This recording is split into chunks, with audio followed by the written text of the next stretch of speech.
Neste programa, optamos pelo emprego de termos genéricos adotados mundialmente. Cabe a você verificar e aprender a terminologia realmente utilizada em sua empresa. Bem, o que é um sistema elétrico? Basicamente, todo sistema elétrico consiste em 4 elementos ou subsistemas. Eles são geração, transmissão, distribuição e carga. Falaremos de cada um deles resumidamente a princípio e depois em maior detalhe. Comecemos com a carga, visto que este elemento representa os usuários de eletricidade. Como todos sabem, a eletricidade passou a ser, nas últimas décadas, parte vital da nossa vida diária.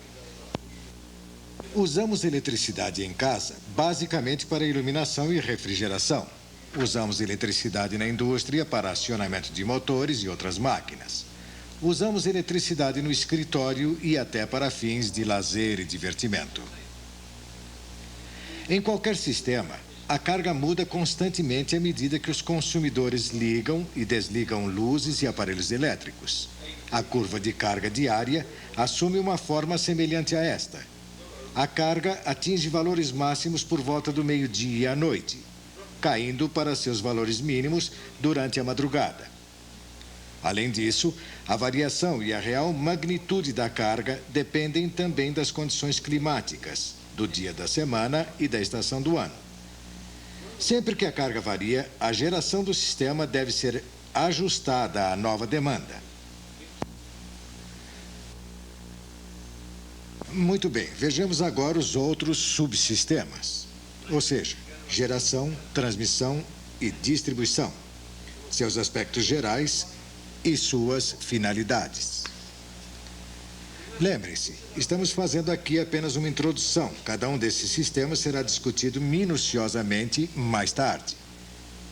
Vejamos primeiro a geração de energia elétrica. Quando se gera eletricidade ou corrente elétrica, a energia é convertida de uma forma para outra. Por exemplo, a energia térmica armazenada em vários combustíveis ou a energia potencial representada por uma queda d'água é convertida em eletricidade. Quase sempre, os combustíveis utilizados para gerar eletricidade são carvão, derivados de petróleo e gás, os chamados combustíveis fósseis. Nos Estados Unidos, por exemplo, cerca de 80% da energia elétrica é gerada à base de combustíveis fósseis. A geração de eletricidade a partir de uma queda de água é chamada de energia hidráulica ou hidrelétrica. Baseia-se no princípio de que um objeto, neste caso a água, situado acima do solo, possui certa quantidade de energia potencial. Essa energia potencial pode ser captada quando o objeto cai. Nas usinas hidrelétricas, a energia hidráulica é convertida em eletricidade, fazendo-se passar a água através de uma turbina acoplada a um gerador elétrico. Na verdade, as usinas hidrelétricas não passam de versões maiores e mais sofisticadas dos antigos moinhos, nos quais a água fazia girar a roda que moía os cereais. Outro método importante de geração elétrica é o que utiliza certos combustíveis nucleares, como o urânio. Nesse caso, a energia térmica, produzida pelo processo de fissão atômica, é convertida em energia elétrica.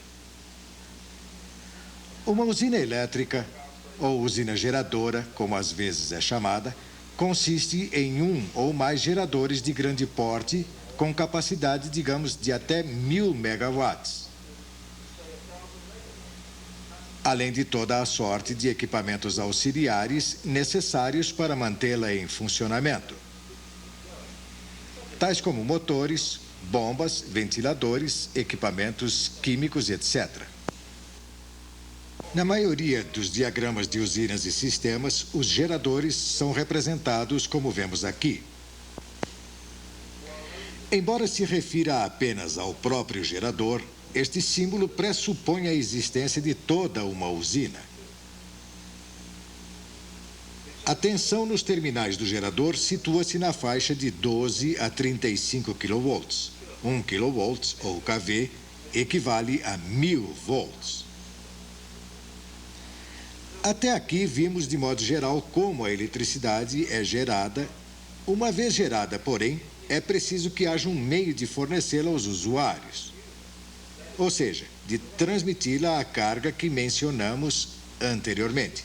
Este é o papel dos subsistemas de transmissão e distribuição. Pode-se dizer que o subsistema de transmissão é uma espécie de autoestrada utilizada para o fornecimento de eletricidade, normalmente em quantidades muito grandes de energia a distâncias relativamente longas. Por outro lado, o subsistema de distribuição pode ser comparado a uma rede de pequenas estradas locais que servem para o transporte de quantidades menores de energia a distâncias menores. A maior parte da eletricidade gerada é transmitida por condutores aéreos suspensos por torres de transmissão.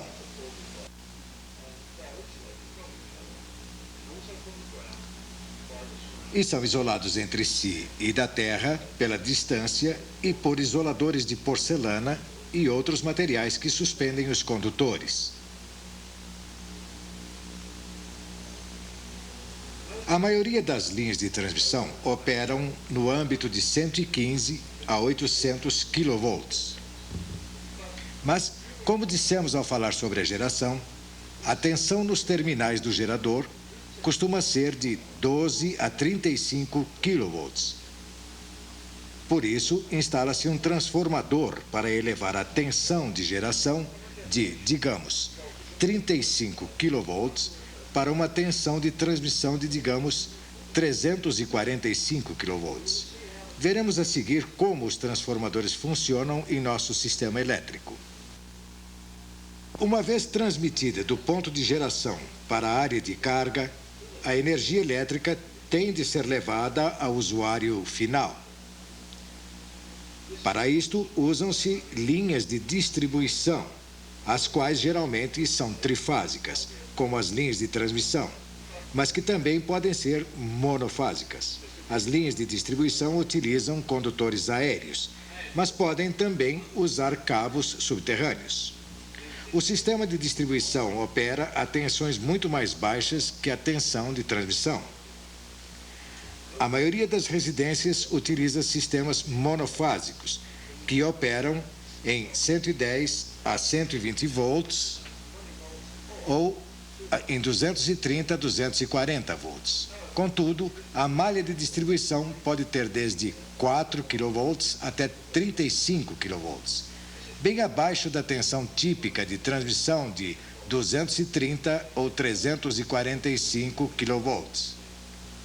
É óbvio que a necessidade de transformadores para rebaixar a tensão do nível de transmissão para os vários níveis de distribuição. E, naturalmente, o sistema de distribuição também necessita de transformadores normalmente montados em postes para reduzir a tensão ao nível usado pelos consumidores. Até agora, falamos de geradores, transformadores, linhas de transmissão, linhas de distribuição e carga. Vimos também o símbolo usado para os geradores. Vejamos agora alguns dos símbolos empregados para os outros componentes que mencionamos. Este, por exemplo, é o símbolo normalmente empregado para representar uma linha de transmissão ou de distribuição. Neste caso, traçam-se duas linhas. Este é o símbolo do transformador, sendo este o símbolo do barramento, que é o ponto comum de junção. Em termos de diagrama, o sistema começa com o gerador. Um transformador elevador aumenta a tensão do gerador. A energia é transmitida em alta tensão através de uma linha de transmissão. Um outro transformador altera a tensão, desta vez rebaixando-a a um nível adequado à distribuição. E, finalmente, a energia elétrica é fornecida à carga. Esta é uma descrição bastante simplificada de um sistema elétrico, pois a maioria dos sistemas tem vários níveis de transmissão e não apenas um. Ao invés de transformar a tensão diretamente do nível de transmissão de 345 kV para o nível de distribuição de 34 kV, muitas concessionárias tendem a operar com uma rede intermediária, geralmente de 138 kV, que é às vezes chamada de sistema de subtransmissão. Por falar nisso, qualquer local que sirva de ponto de junção entre várias linhas de transmissão ou de distribuição é chamado de estação de manobra, estação transformadora ou, de modo mais geral, subestação. Assim, a subestação de usina geradora teria todo o equipamento necessário para elevar a tensão do nível de geração para o nível de transmissão, enquanto que uma subestação de distribuição reduziria a tensão do nível de transmissão ou de subtransmissão para o nível de distribuição. Como já ficou dito, a quantidade de energia gerada deve sempre ser igual à demanda dos consumidores. Essa demanda inclui perdas elétricas que ocorram no sistema. Na prática, os sistemas elétricos consistem em várias usinas geradoras, uma rede de linhas aéreas e vários tipos de carga. Geograficamente, um único sistema pode abranger, digamos, 3 usinas geradoras.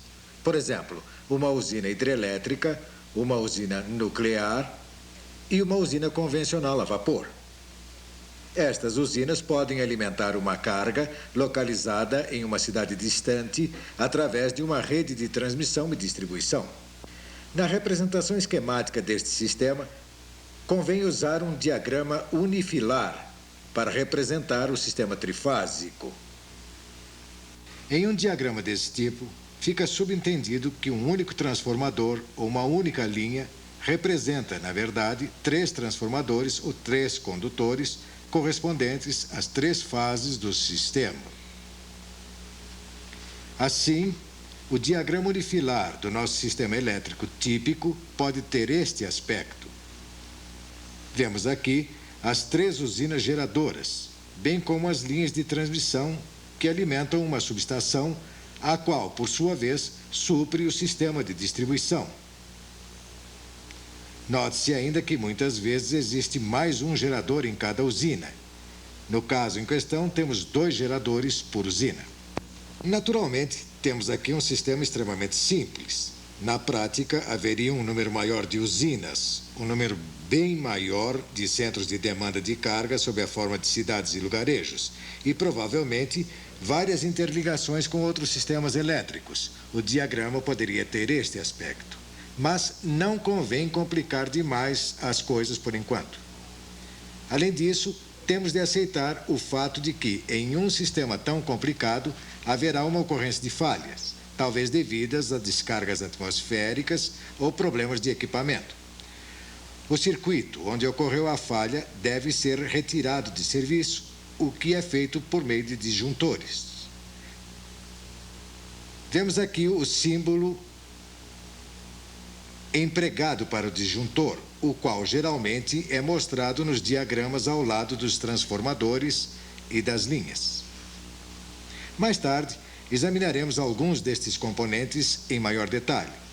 Além dos equipamentos do sistema, como transformadores, veremos também minuciosamente certos equipamentos de proteção, como disjuntores e relés, além de dispositivos de regulagem, como reatores paralelos. Por enquanto, façamos uma pequena pausa. Desligue seu aparelho de vídeo e repasse toda a matéria que apresentamos até agora sobre elementos básicos de um sistema elétrico.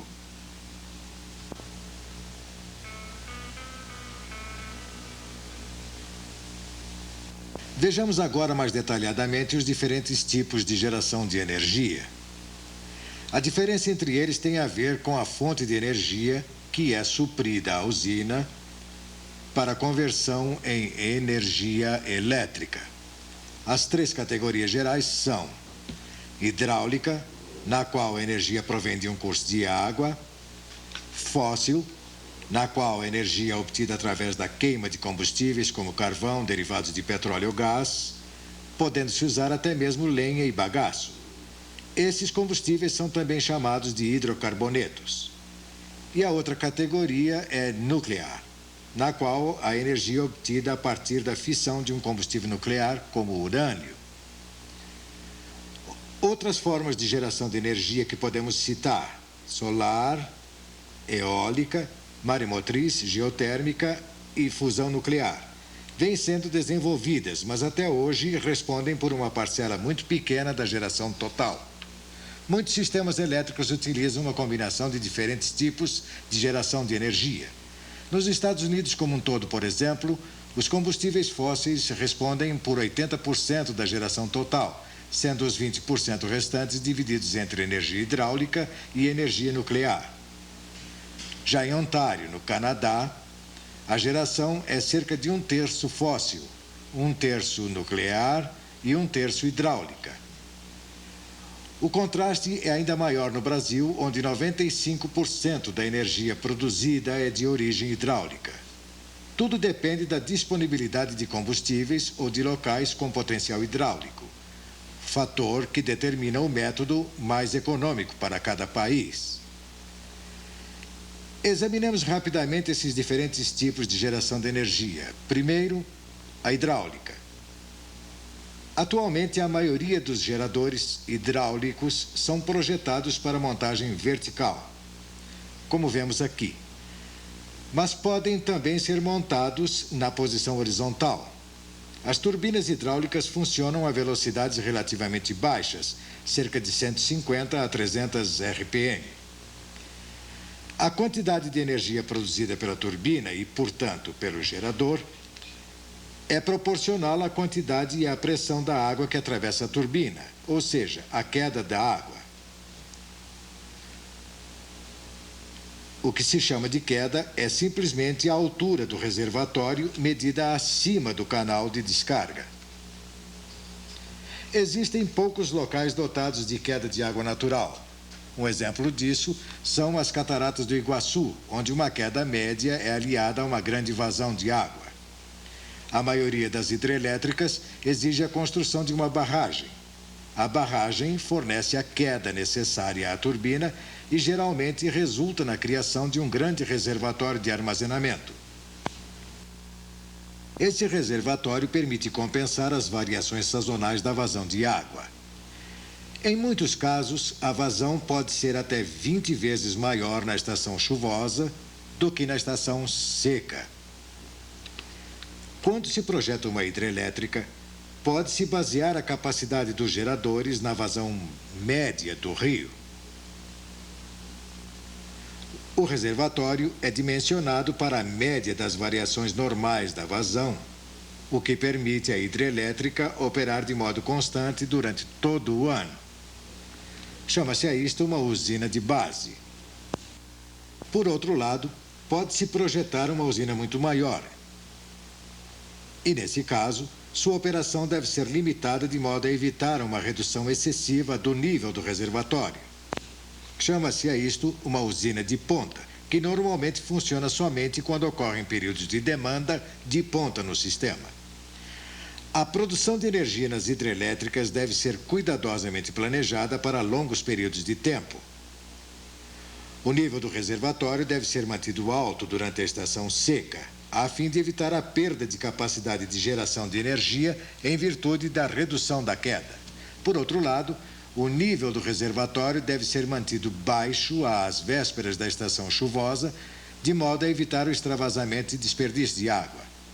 O funcionamento das hidrelétricas tem ainda outras limitações, tais como aquelas impostas pelo controle de enchentes, irrigação, navegação, pesca, paisagismo e etc. Uma variedade interessante de hidrelétrica é a usina elevatória ou de armazenamento por bombeamento. Nela, a quantidade de água armazenada é muito pequena, mas usam-se 2 reservatórios, um superior e outro inferior. Durante a noite, ou em outros períodos de baixa demanda, a água é bombeada do reservatório inferior para o superior. Em períodos de ponta, quando a demanda de energia é alta, permite-se que essa água passe pelos turbogeradores, produzindo energia quando o sistema é mais solicitado.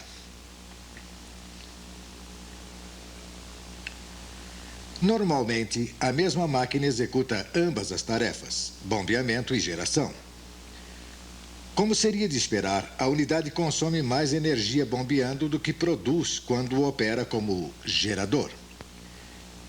Mas a importância desse tipo de instalação se deve ao fato de que produz energia quando esta é mais necessária ao sistema, ou seja, em horários de ponta. E utiliza energia para o bombeamento em horários fora de ponta.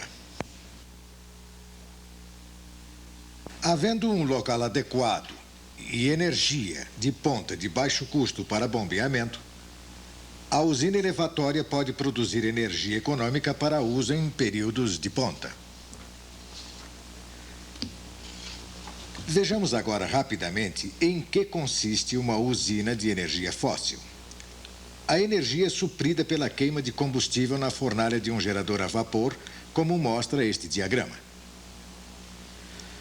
O calor gerado é transferido para a água, produzindo vapor que circula através da tubulação do gerador de vapor ou caldeira. Quando se queima carvão, lenha ou bagaço, os resíduos sólidos da combustão são descarregados pelo fundo da caldeira sob a forma de cinza.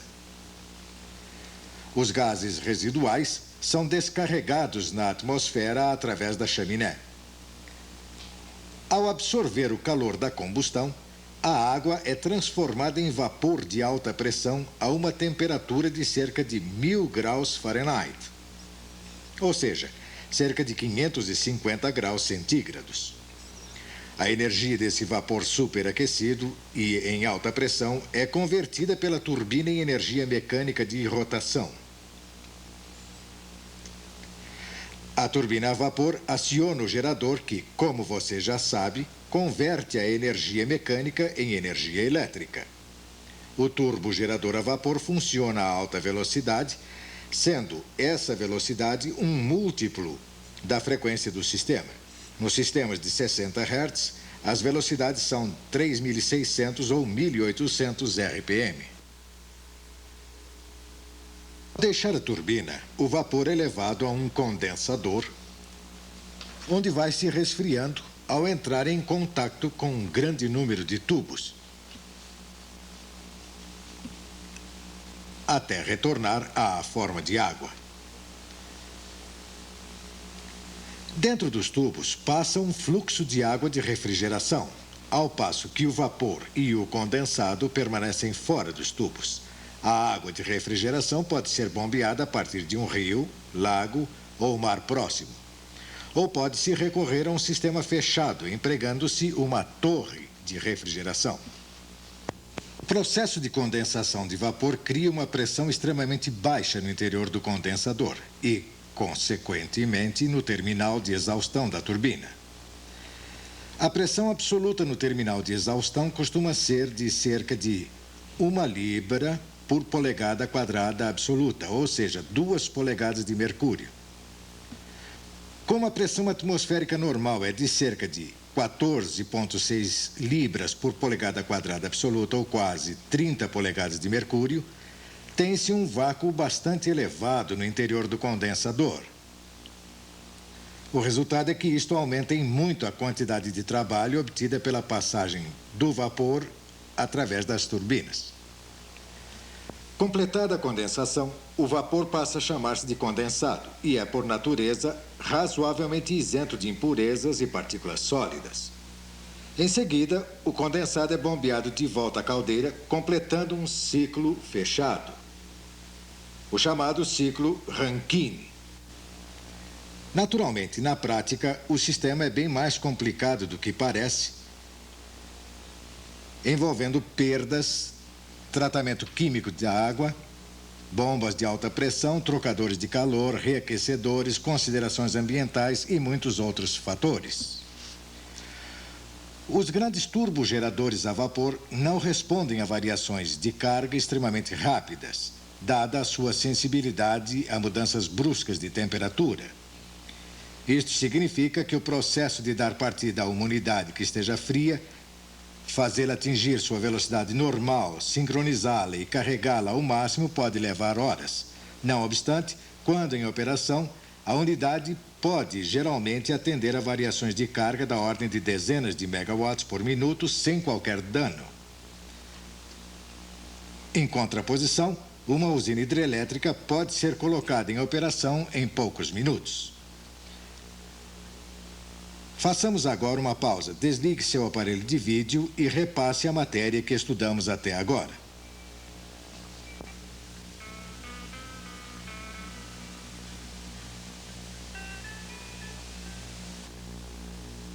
Continuando, vejamos agora a usina de energia nuclear. Em uma usina nuclear, o ciclo básico é semelhante ao de uma unidade térmica convencional, exceto que o calor é produzido por um reator nuclear. Naturalmente, a operação desse reator é bem mais complicada que a da usina convencional. Existem dois tipos comuns de sistemas nucleares a vapor: o reator a água aquecida, ou BWR, e o reator a água pressurizada, ou PWR. No BWR, a água que circunda o núcleo do reator é aquecida pelo processo de fissão nuclear, gerando vapor. No PWR, o núcleo do reator é também cercado de água, mas água sob pressão muito alta, da ordem de 2.500 libras por polegada quadrada.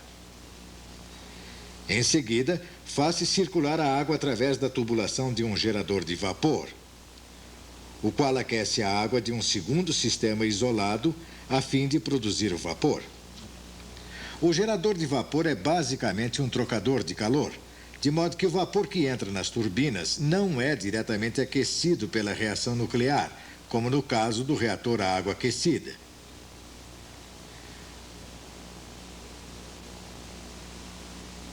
Outros tipos de reatores nucleares utilizam gases inertes ao invés de água como veículo para a transferência de calor, ao passo que o reator Candu usa água pesada, tanto como agente moderador como para a transferência de calor. Naturalmente, em uma descrição tão breve das usinas nucleares, temos de deixar de lado inúmeros fatores mais complicados, como licenciamento, eliminação do lixo nuclear, segurança e etc. As turbinas a gás, também conhecidas como turbinas a combustão, são também empregadas para acionar geradores elétricos. As turbinas a gás usam diretamente os produtos da combustão. Os gases formados pela combustão passam diretamente através da turbina, onde a energia térmica é convertida em energia mecânica de rotação. Os combustíveis utilizados são o gás natural ou óleo leve. Certas unidades usam óleo pesado, embora esse tipo de combustível acarrete certos problemas. As turbinas a gás podem geralmente ser instaladas em um prazo muito mais curto do que os outros sistemas de geração, sendo também consideravelmente menos dispendiosas. Infelizmente, não são muito eficientes. Ainda assim, são frequentemente instaladas como unidades de ponta ou de emergência. Muitas vezes são usadas em campos de petróleo onde queimam o excesso de gás natural. A capacidade das turbinas a gás vai até cerca de 100 megawatts. Usam-se também motores diesel para produzir energia, embora sua operação seja razoavelmente eficiente. A capacidade desses motores é relativamente pequena. As unidades diesel têm normalmente uma capacidade da ordem de cerca de 5 megawatts, embora algumas cheguem a 50 ou 60 megawatts. Agora que mencionamos os vários tipos de geração e conversão de energia, vejamos um gerador em si. A parte fixa dos geradores chama-se estator, ao passo que a parte rotativa chama-se naturalmente rotor. Em todos os grandes geradores modernos, o enrolamento que gera energia trifásica é localizado no interior do estator. A tensão de geração situa-se geralmente na faixa de 12 a 35 kV. Mas, para gerar essa energia em corrente alternada, é preciso produzir-se um campo magnético rotativo. Uma corrente contínua é suprida ao enrolamento do rotor de modo a produzir esse campo magnético. Essa corrente contínua é chamada de corrente de excitação. O número necessário de polos magnéticos é determinado pela velocidade da rotação e pela frequência que se deseja obter. Como você deve estar lembrado, a fórmula da frequência é frequência igual a rotações por segundo vezes pares de polos, ou seja, RPM sobre 60 vezes P sobre 2.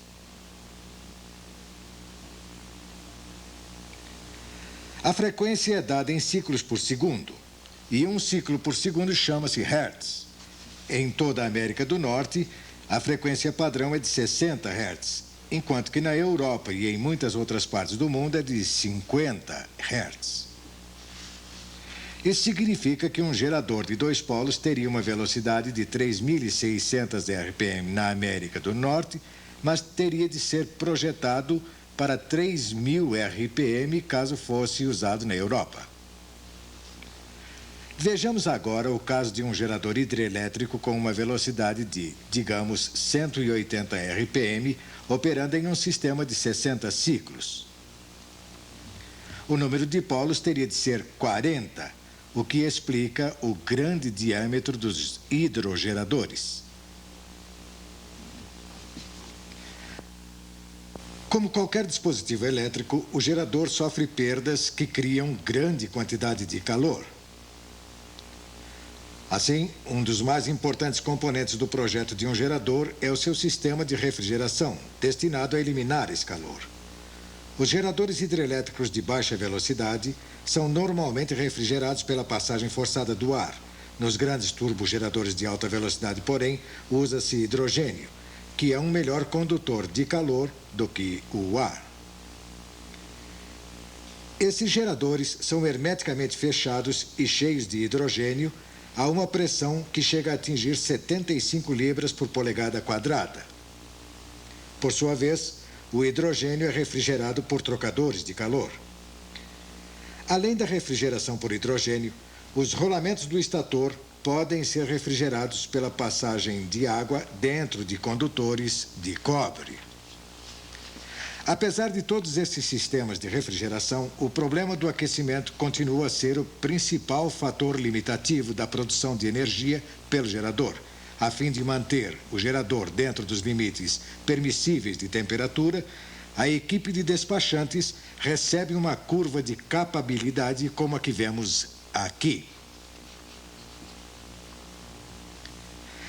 A curva leva em consideração a potência reativa, megawatts, suprida ou absorvida pelo gerador, além do componente ativo em megawatts.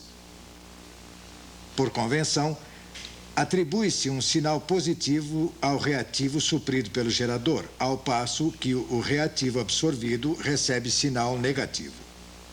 Essa capacidade do gerador de produzir ou absorver potência reativa é controlada pelo nível de excitação.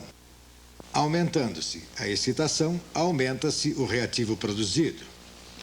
Diminuindo-se a excitação, diminui-se o reativo produzido e, eventualmente, ocorre a absorção de VARs.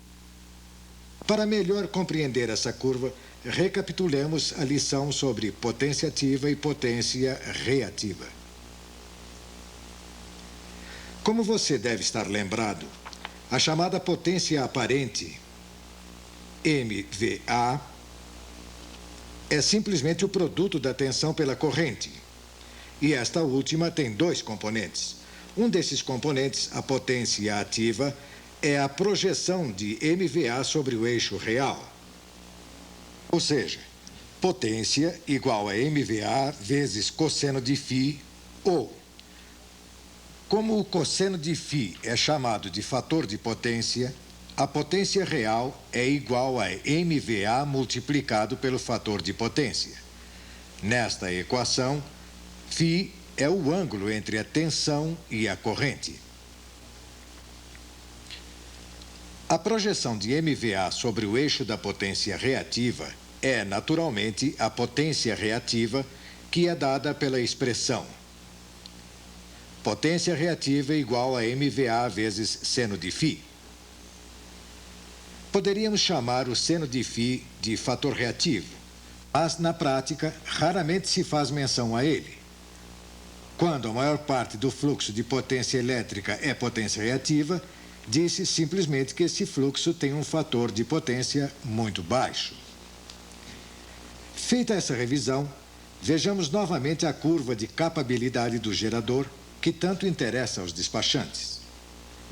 Cada gerador do sistema tem sua respectiva curva de capabilidade, a qual define seus limites operacionais.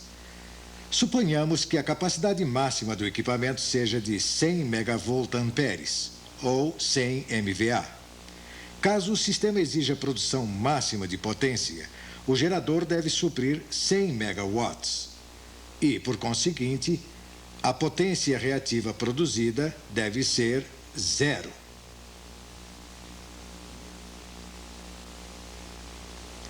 Neste caso, estaríamos operando neste ponto da curva, que representa um fator de potência unitário.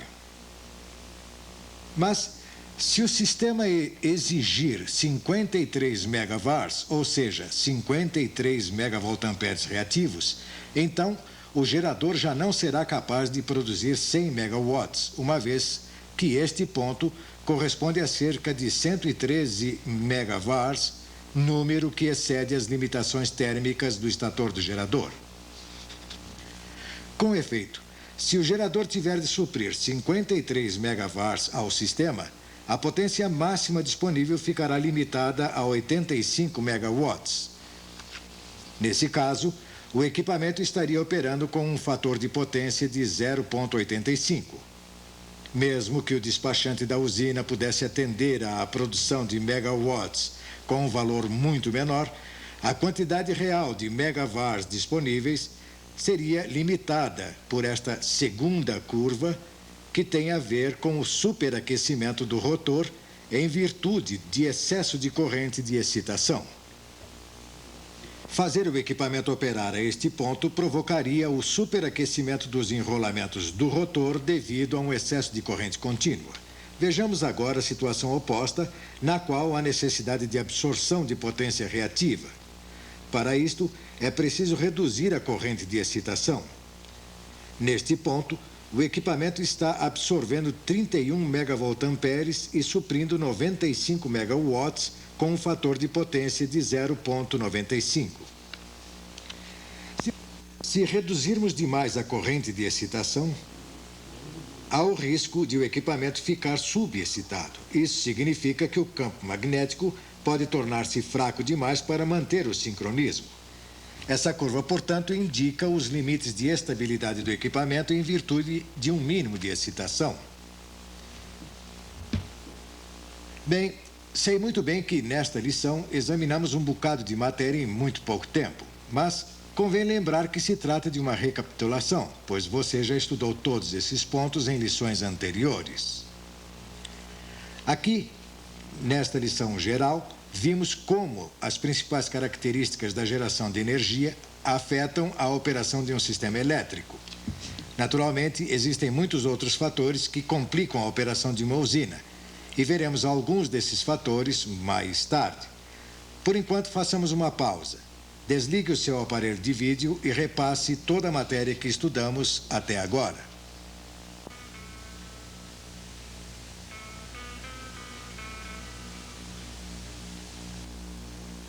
Em nossa última palestra, falamos dos vários tipos de geração de energia.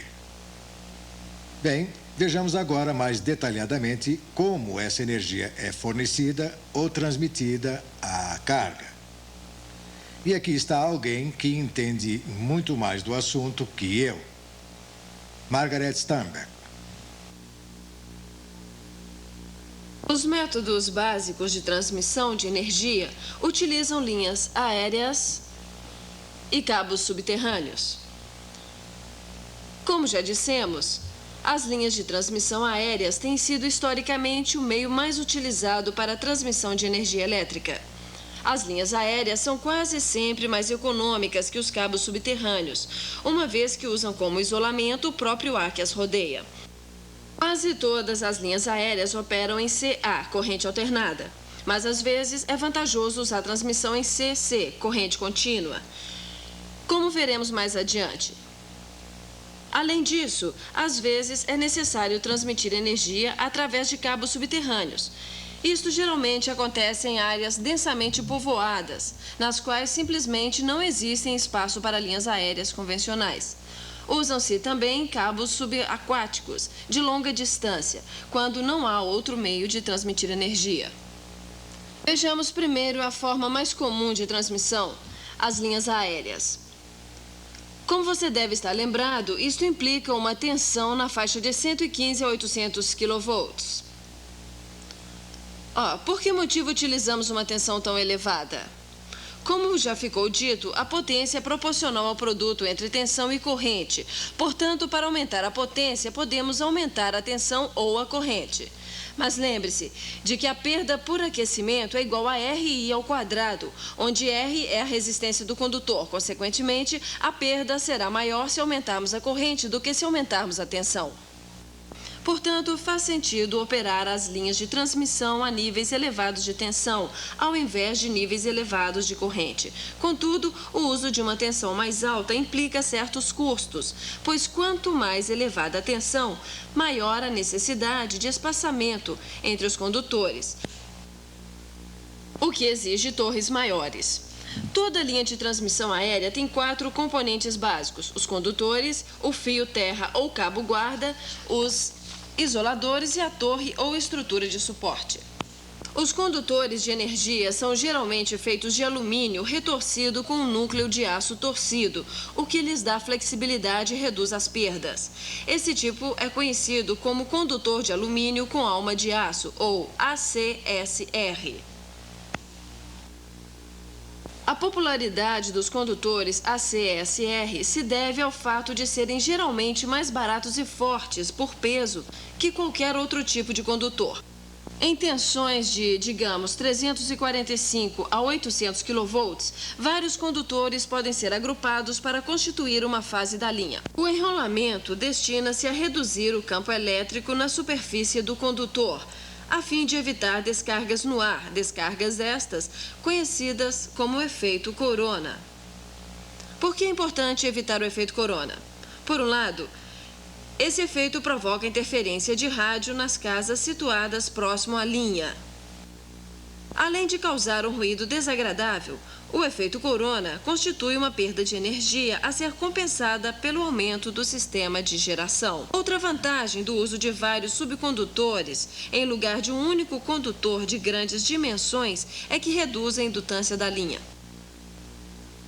Os cabos guarda, por sua vez, não transportam corrente. São usados para proteger contra descargas atmosféricas os condutores de fase energizados. Os cabos guarda são geralmente feitos de aço de alta resistência ou de uma mistura de aço e alumínio, conhecida como alumoed. Costuma ser intercalados acima dos condutores de fase, como se vê aqui, e proporcionados de modo que seja extremamente pequena a possibilidade de um raio deixar de atingi-lo e afetar o condutor de fase. Observe que os cabos guarda são ligados a cada torre, de modo a oferecer à corrente do raio um caminho dirigido para a terra. Os isoladores são usados tanto para suspender os condutores energizados quanto para isolá-los da terra. Geralmente são feitos de porcelana e têm uma saia, como se vê aqui. A finalidade da saia é aumentar a superfície do isolador e, com isso, diminuir a possibilidade de descarga para a torre em condições anormais. Essa superfície mais longa é especialmente importante quando os isoladores ficam recobertos de poeira ou de poluição industrial. Vejamos agora a torre em si. Os modelos e os materiais empregados na construção de torres variam muito. Embora a maioria das torres seja de aço galvanizado, existem também torres de madeira, alumínio ou concreto. Podem ser autoportantes, como esta torre de aço em treliça, ou estaiadas, como esta. Naturalmente, as torres estaiadas são muito mais leves e, portanto, mais baratas que as do tipo autoportante, mas só podem ser instaladas quando as condições do terreno e do tempo são favoráveis. E aqui vemos alguns outros modelos mais modernos que usam postes em lugar de construção treliçada. Bom, isto no caso de linha CA. Mas dissemos também que, às vezes, a energia elétrica é transferida por meios de linha CC, ou de corrente contínua. Observe que, neste caso, são necessários somente 2 condutores e não 3, como no caso da corrente alternada. Nesta modalidade de transmissão, as tensões trifásicas de 60 Hz são convertidas em corrente contínua, transmitidas por uma linha bipolar, um dos polos com tensão positiva e outro com tensão negativa, e depois reconvertidas em corrente alternada no outro terminal. A conversão de alternada em contínua é chamada retificação e, portanto, este terminal é chamado de retificador. A conversão de contínua em alternada é chamada de inversão, de modo que chamamos este terminal de inversor. Ambos os terminais recebem o nome genérico de estações conversoras. Mas, se a maioria das cargas requer potência em alternada, por que usamos contínua? A resposta é simplesmente que os sistemas em corrente contínua são sistemas especiais, que em certas situações são mais práticos que os de corrente alternada. Por exemplo, já dissemos que 60 Hz não é o padrão mundial de transmissão de energia. Alguns sistemas operam a 50 Hz. Existem ainda sistemas especiais, tais como ferrovias eletrificadas, que operam a 25 Hz. Ora, a estação conversora que converte tensão e corrente CC em CA, tanto pode reconstituir a frequência em 60 Hz quanto em 50, 25 ou qualquer outra. Por isso, pode-se usar um elo em corrente contínua para interligar 2 sistemas de corrente alternada que operam em frequências diferentes. Esse tipo de interligação em corrente contínua ajuda também a manter a estabilidade entre 2 sistemas de corrente alternada, como veremos adiante, quando falarmos de fluxo de potência. De modo geral, porém, a opção por corrente contínua é feita por motivos econômicos, quando há necessidade de transmitir energia a distâncias muito grandes. E isso se deve ao fato de que a contínua exige somente 2 condutores por linha, como vemos aqui. O custo de uma linha em CC é apenas 2/3 do custo de uma linha semelhante em CA. Por outro lado, as estações conversoras de corrente contínua são bem mais caras que as subestações de corrente alternada. Isso significa que as linhas de transmissão em CC são econômicas somente em casos de longa distância. Os custos das linhas, sejam em CC ou CA, tendem a aumentar com o comprimento das mesmas, como vemos neste diagrama. No caso de linhas curtas, as de corrente contínua são mais caras em virtude do equipamento de conversão. Contudo, à medida que aumenta o comprimento da linha, os custos da linha CA tendem a aumentar mais rapidamente que os da linha CC. O ponto de equilíbrio é uma distância de cerca de 640 quilômetros. A transmissão em corrente contínua é também mais barata do que em corrente alternada, em aplicações subterrâneas ou subaquáticas, nas quais o comprimento do cabo é relativamente grande, digamos, mais de 32 quilômetros.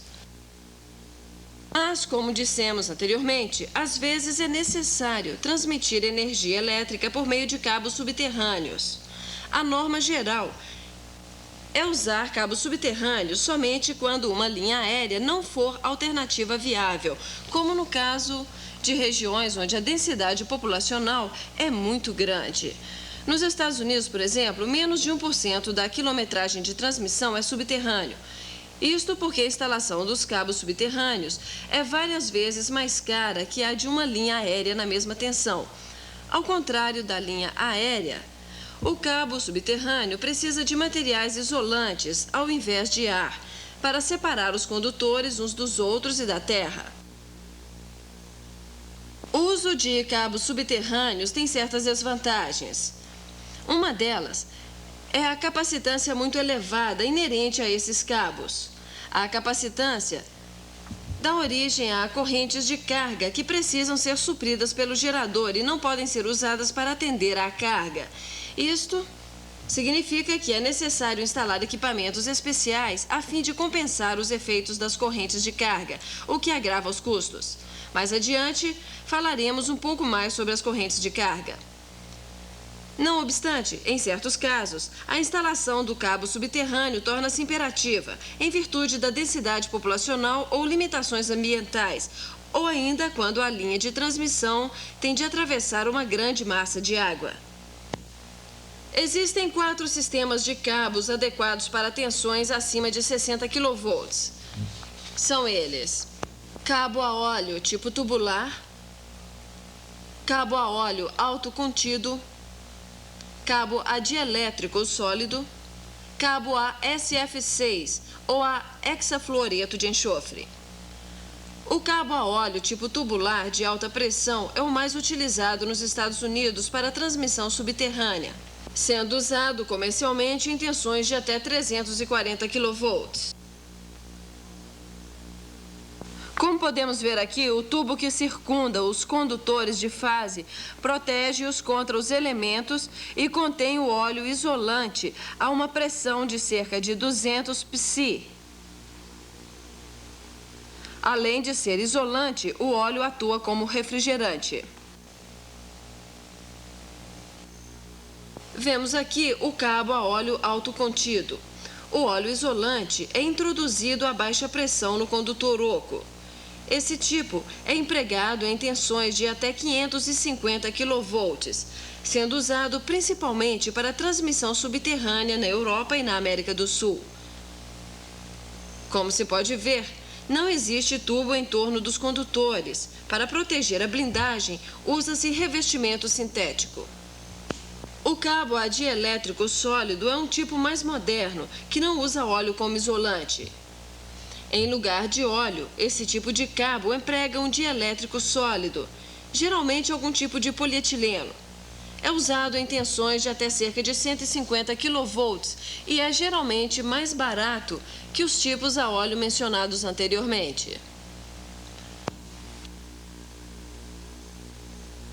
Os cabos a dielétrico sólido podem ser enterrados diretamente no solo ou colocados em dutos, como no caso de uma subestação.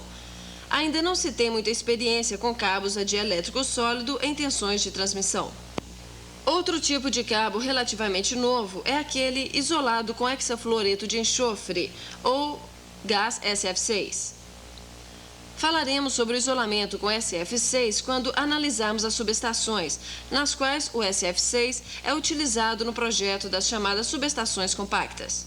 Este tipo de condutor tem sido utilizado em tensões de 345 e 500 kV. Mas a experiência se limita a comprimentos de cabo relativamente pequenos, cerca de 300 metros. Façamos agora uma pausa para a revisão desta matéria. Desligue seu aparelho de vídeo e voltaremos daqui a pouco.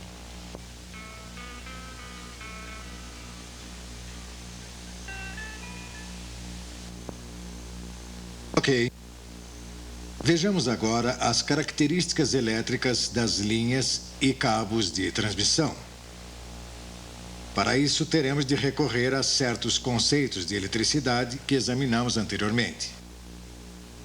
Em nossa fita sobre fundamentos de eletricidade, falamos das 3 grandezas básicas referentes aos circuitos elétricos. Quando a energia elétrica suprida a um elemento do circuito é consumida ou convertida em energia térmica, disse que esse elemento atua como resistência pura. Mas se a energia é armazenada em um campo magnético, então o elemento atua como indutância pura. E, finalmente, se a energia é armazenada em um campo elétrico, o elemento atua como capacitância pura. Uma vez que estes conceitos são importantes, vamos repeti-los. A resistência consome energia elétrica. A indutância armazena energia em um campo magnético.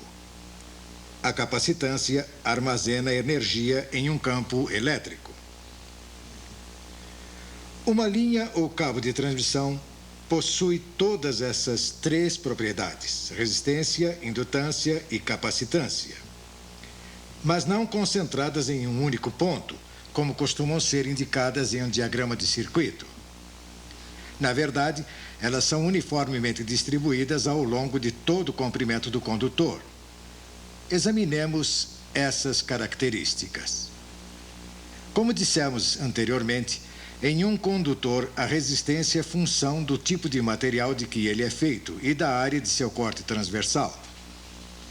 Essa resistência se estende de um extremo ao outro do condutor e provoca perdas térmicas iguais a RI ao quadrado, ou seja, ao produto da resistência pelo quadrado da corrente.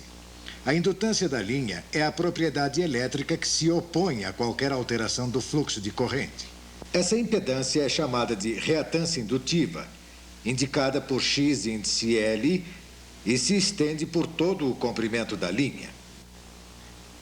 Temos agora duas propriedades, resistência e reatância indutiva, ligadas entre um extremo e outro do condutor, ou seja, em série. Quanto à capacitância da linha, é a propriedade elétrica que se opõe a qualquer variação de tensão entre a linha e a terra. É como se um grande número de capacitores fossem ligados em paralelo entre o condutor e a terra, que também é um condutor. Disse que a capacitância é ligada em paralelo. É preciso lembrar que, embora as propriedades de resistência, indutância e capacitância estejam todas elas distribuídas ao longo da linha, temos de adotar certas aproximações quando examinamos analiticamente essa distribuição. No caso de linhas de transmissão longas, como no caso de cabos, usa-se a seção π, equivalente do condutor. Nesse modelo de linha, a resistência e a reatância indutiva totais são agrupadas em um único local e metade da capacitância paralela total é colocada a cada lado. A resistência total e a reatância indutiva total da linha são geralmente convertidas em uma impedância em ohms, ao passo que a capacitância total é convertida em admitância em mhos. Como você deve estar lembrado, a admitância é o inverso da impedância. Usa-se a admitância em lugar da capacitância apenas por conveniência, uma vez que as unidades são dadas em mhos por quilômetro, podendo ser facilmente multiplicadas pelo comprimento total da linha para obter-se a admitância total em mhos. No caso das linhas ou cabos de transmissão, esses circuitos equivalentes constituem modelos razoavelmente simples para cálculos de circuito em regime permanente. Em modo geral, a reatância indutiva de uma linha aérea por quilômetro é maior que a de um cabo subterrâneo.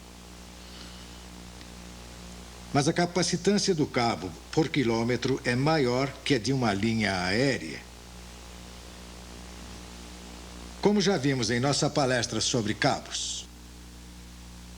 Ok, agora que já examinamos os diferentes tipos de transmissão, suas estruturas e características elétricas, iremos ver na próxima fita como isso afeta o carregamento de linhas e cabos. Por enquanto, desligue o aparelho de vídeo e reveja a matéria que estudamos até agora.